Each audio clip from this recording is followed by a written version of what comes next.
আপনার খামারের মুরগি অথবা আপনার মুরগি মাথা কাঁপাচ্ছে, হাঁটতে পারছে না, তাহলে সাবধান। হতে পারে তারা আক্রান্ত হয়েছে এভিয়ান ইনসেফালোমাইলাইটিস রোগে, যা গ্রাম্য ভাষায় বলা হয় নার্ভের রোগ অথবা মাথা ঘোরানো রোগ।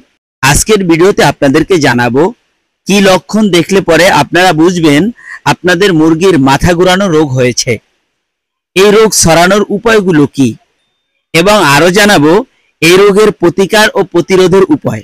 সম্মানিত দর্শক শ্রোতা, আপনারা দেখছেন কৃষি সংক্রান্ত ইউটিউব চ্যানেল আধুনিক কৃষি।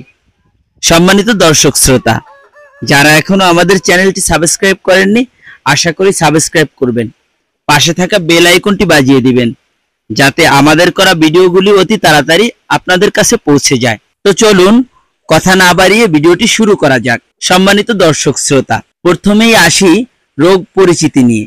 এভিয়ান ইনসেফালোমাইলাইটিস এটি একটি ভাইরাসজনিত রোগ। এটি প্রধানত 1 থেকে 3 সপ্তাহ বয়সী বাচ্চা মুরগিদের আক্রান্ত করে, তবে প্রাপ্তবয়স্ক মুরগিদের মধ্যেও এ রোগ দেখা যায়।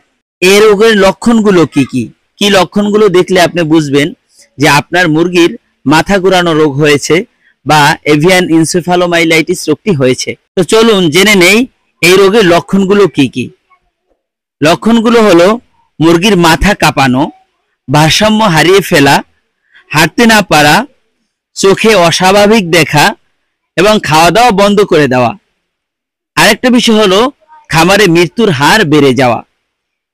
এই লক্ষণগুলো যদি দেখেন, সাথে সাথে আপনার মুরগিকে পরীক্ষা করতে হবে যে আসলেই আপনার এভিয়ান ইনসেফালোমাইলাইটিস বা মাথা ঘোরানো রোগটি হয়েছে কিনা। যদি আপনার মুরগির মাথা ঘোরানো রোগ হয়, এখন আমরা জানবো এই রোগ ছড়ানোর উপায়গুলো কি, এই রোগ কিভাবে ছড়িয়ে পড়ে। এই ভাইরাস ডিম, বর্জ্য, খাবার এবং সংক্রমিত মুরগির মাধ্যমে ছড়াতে পারে। বিশেষ করে সংক্রমিত মুরগির ডিম থেকে বাচ্চা জন্মালে সেই বাচ্চা এই রোগে বেশি আক্রান্ত হয়। বিষয়টা আবারও বলছি, বিশেষ করে সংক্রমিত মুরগির ডিম থেকে বাচ্চা জন্মালে ওই বাচ্চা এই রোগে বেশিরভাগ আক্রান্ত হয়ে থাকে। এই জন্য আমরা যখন মুরগি থেকে ডিম সংগ্রহ করব বাচ্চা নেওয়ার জন্য, তখন ওই মুরগি ভালোভাবে পরীক্ষা করে নিতে হবে যে আমার মুরগির এই রোগ আছে কিনা। যদি এই রোগ থেকে থাকে, ওই মুরগি থেকে ডিম নিয়ে বাচ্চা উৎপাদন করা যাবে না, তাহলে বাচ্চারও এই রোগ হতে পারে। এখন আমরা জানবো এই রোগের প্রতিকার ও প্রতিরোধ। এই রোগের নির্দিষ্ট কোনো ওষুধ নেই, তবে কিছু গুরুত্বপূর্ণ পদক্ষেপ নিতে পারেন।